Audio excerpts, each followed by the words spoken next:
Well, hello, my lovelies. It's Murky Meg here. It's either Tuesday the 4th of March or it's Wednesday the 5th of March, depending on whether or not I put this up. So bear with, I'm slightly losing my mind after the last video, but fear not. I'm going to say that a lot because it's what's been getting me through the last few hours. I have persevered and watched episode 2, so you don't have to. And if it's possible, it's worse than the first one. Now, don't get me wrong. The first one, while there were elements of sweetness, because you have Daniel, the makeup artist. Is he a makeup artist or is it? No, he is a makeup artist. I'm going mad. Bear with me. We've got Daniel, the makeup artist, and they've known each other for 15 years. So there were a couple of sweet nods. I say sweet in the loosest sense. I really, really do. But the next episode, we see Mindy Kaling being kind of engrossed into the world in which Meghan Markle needs to merch. And it is really uncomfortable. Off the bat, it comes off as condescending. It comes off as making Mindy look stupid, uneducated, very naive, and just inexperienced in general life. She plays an absolute fool. And I say plays because I'm under no illusion this is all scripted, because it feels that way. She almost interviews Meghan, and it is so awkward. It's bizarre. Anyway, shall we crack on with my analysis of episode 2 with Love Meghan, which is called Welcome to the Party. Woohoo!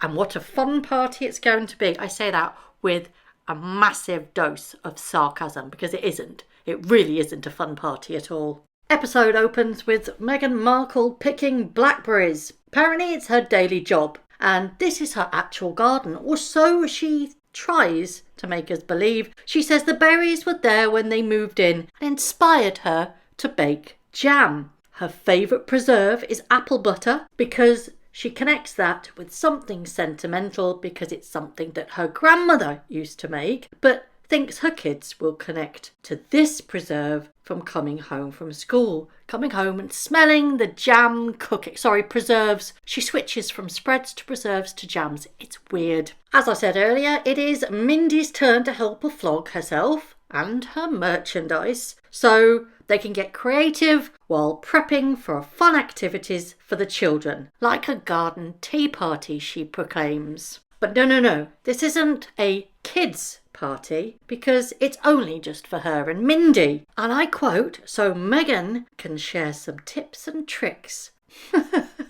Just like the know-it-all that she is, she comes across as so condescending. She is waddling around in her little orchard, berry garden. Anyway, and she demands that the crew try some berries, and they all go, no, nice. Well, they have to say that because they're paid to do that. Anyway, we're back at the borrowed house, and she offers the crew some coffee because, she's just that relatable. She proclaims that she woke up early and realised Mindy will be here, and she hasn't got anything to feed her. Oh, what a to-do! Can you kind of guess where I'm going with the scripted narrative of this one? As if that would really happen. Everything is detailed to the minute thing of what's going to happen. So the fact that, oh my God, I got up early and I've got nothing to feed my friend. Utter horse crap. What's a girl to do in a bit of a jam? Well, we're going to make a quick frittata. That's what we're going to do. But in Meghan's words, hosting doesn't stop at just one person. So while she's casually making this lunch for Mindy, she's also serving the crew coffee, much to her glee. I also like to note that this is the second outfit change because the previous one was apparently her own garden, and we need another outfit change because we're in her borrowed/rented place. Now, time is of the essence and she's against the clock, so rather than use a whisk to mix up her eggs and her creamer, she uses a hand blender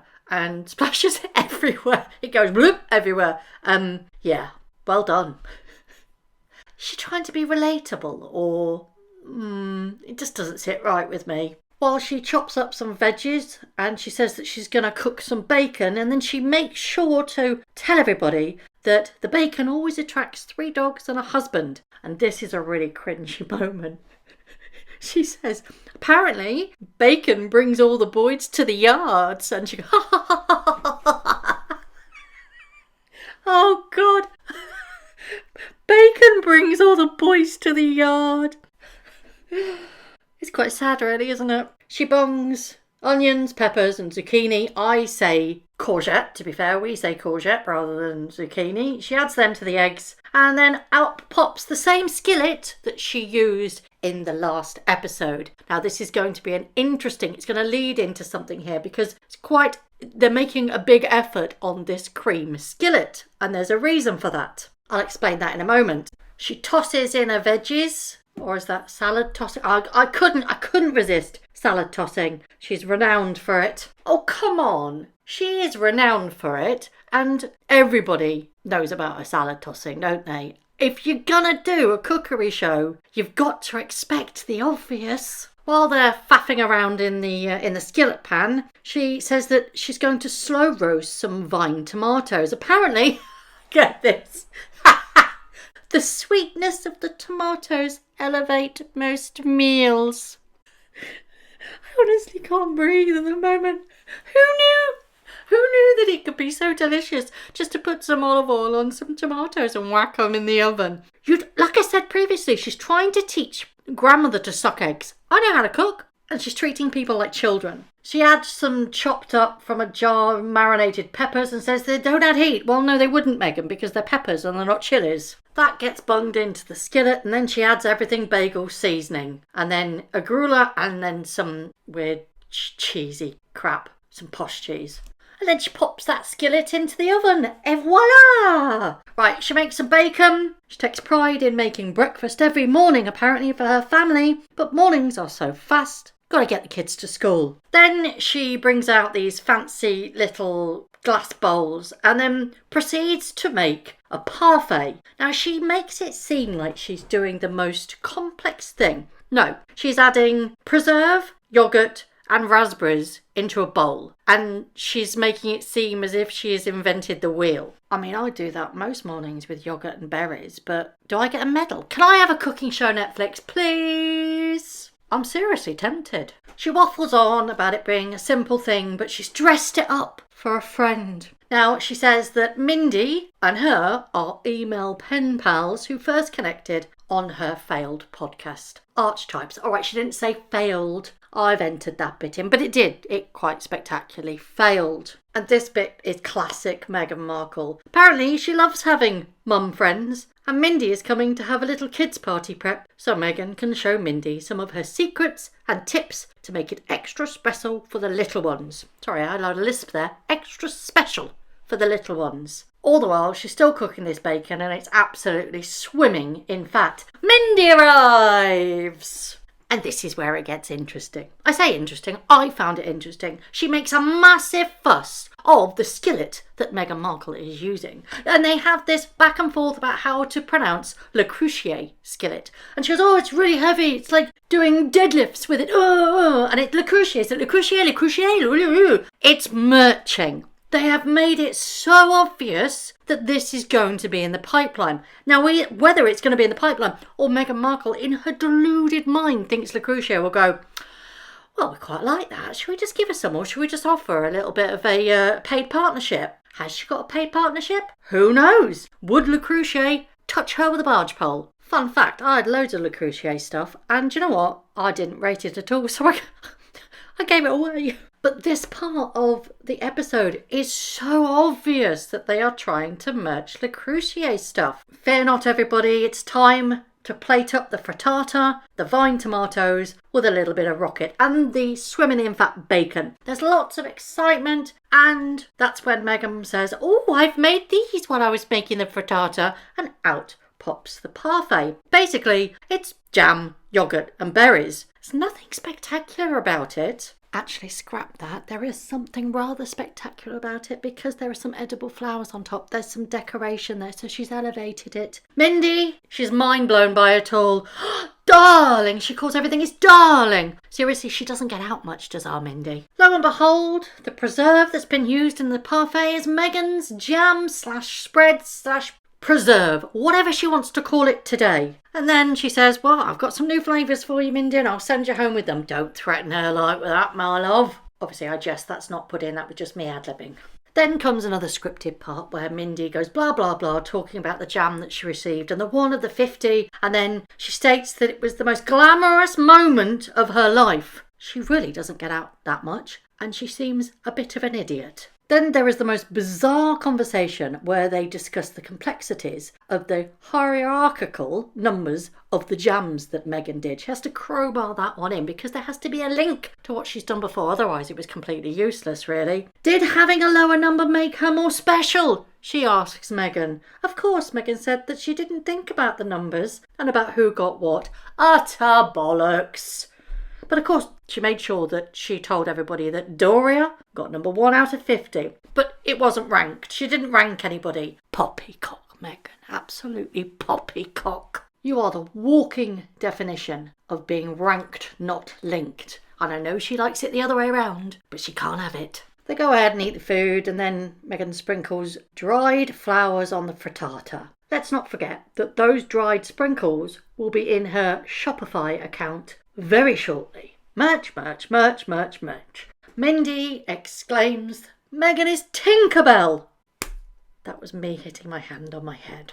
Is it for flavour? Asked Mindy. No, says Meghan, it's just an accessory. Mindy is acting so dumb right now. Because she says, it's salted to perfection. She says she never knows how to season eggs because you only taste them when they're cooked. And Meghan responds, well, I have a family, a husband, who no matter what meal is put in front of him before he tastes it, he puts salt on it. So I tried to undersalt it. Noted, Harry's an absolute idiot, who can't obviously be trusted with food. Meghan pops a bottle of Bolly, i.e. Bollinger, with a wink, and it was so awkward. Oh, it's so awkward. And she says she likes a whisper of fruit in her bubbles. So she says she squeezed some orange juice yesterday and then she got all giddy, rambles through the fridge saying that she went on a juice squeezing frenzy, pulls out blood orange juice, grapefruit juice, peach nectar for Bellinis. Mindy chooses peach. Cheers!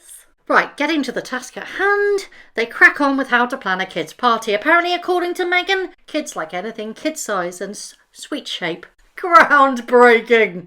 So the plan is a fruit plate that looks like a rainbow and some fresh mint tea. Just what the kiddies want, hey? And then she says, yesterday I made a balloon arch and little gift bags. Then we have our flashback, the first flashback of the episode, on a different day with a different outfit, and then how Meghan actually tells us how to do a balloon arch. No, seriously, she does. She crowbars a little montage kind of thing, video, to show her and Harry making a balloon arch for Archie's first birthday party. But Meghan offers a great tip to avoid your cheeks getting tired: blowing up balloons. It's a balloon pump.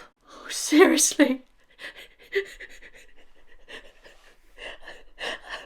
Lost the will to live at this point. She tells people to go and buy a $20 balloon pump. Who'd have thought it, eh? Silly me. How did I get to age 47 and not know about balloon pumps? Obviously, that was sarcasm. It's so condescending. Apparently, it cuts time down on blowing up balloons, and you can snap it up for just $20. And just like magic, Meghan whips out some balloon decorating strips, which she says you can buy online. Apparently the holes on the strips keep the rainbow balloons arch intact. It may not be perfect, but she says it will be joyful. Then there's a little bit of Meghan Markle having fun blowing up balloons, and it's just so cringy. I know I keep saying that word, but it is. She even shows how to tie a balloon up like we are toddlers, and tells us if we're doing this for an adult's party, you can use gold and silver balloons.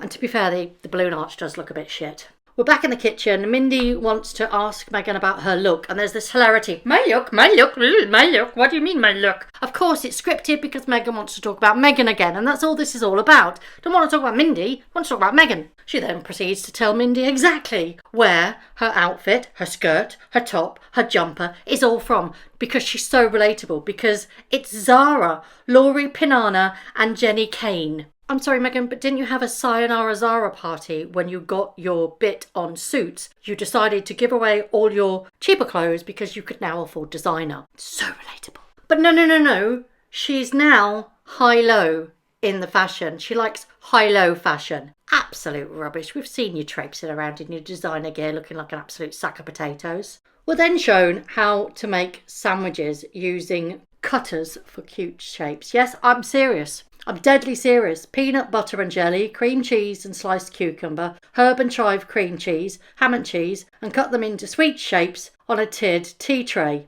I'm not joking. She seriously showed us how to do that. Apparently it tastes better because it's elevated. I kid you not. Mindy asks Meghan, because we're interviewing Meghan, we're not interviewing Mindy because it's all about Meghan, if she learnt this stuff from her mum, but Meghan says that she was a latchkey kid and grew up on a lot of fast food and TV tray dinners. They're doing the sandwiches wrong anyway, that they're cutting out the bread and then filling it, whereas I would actually make the sandwich and then cut out using the cookie cutters. I can't speak today because it makes a nice, neater shape, but no, they're doing it wrong. She can't even do that right. At this point, Mindy is fawning over Meghan so much, and they're talking about food and everything that she used to eat, that Meghan used to eat. And she says, I don't know if anybody else in the world knows that Meghan Markle has eaten Jack in the Box and loves it. I mean, seriously, come on. She calls her Meghan Markle, and then Meghan actually says, she reprimands her and says, well, she's Sussex now. She waxes lyrical about how Sussex is her family name and it's lovely that all her and her children have the same name. Am I missing something? Isn't their real surname Mountbatten Windsor? The cut sarnies get put on to a tower, and then, guess what? Edible flowers are put on them to elevate. Just head on over to our Shopify account and you can buy them for yourself. We've got another flashback where Meghan shows us how to make gift bags for the kiddies. Yes, gift bags. It's the same blue outfit that she's wearing. Apparently, according to Meghan, gift bags are important as guest experience starts young, according to her. She puts loads of shredded wool in gift bags and then puts all this stuff for kids to garden, like seeds and compost pots and some manuka honey straws. It's so strange that she's trying to tell people how to make up a gift bag. This is rudimentary stuff for people that have children, even the people don't have children. It's just basic knowledge. It's basic living, isn't it? The fun sponge can't even put a bit of cake in a gift bag. No, it's got to be educational and fun and gardening and inspiring. Back to the present. Mustn't forget about adults at the kid party. So it's crostinis for the grown-ups, cut at an angle. And then Meghan shows us how to make a beautiful little art scene on your crostini. She seriously does. Goat cheese is added. Then to make it pretty, more floral tat to create a botanical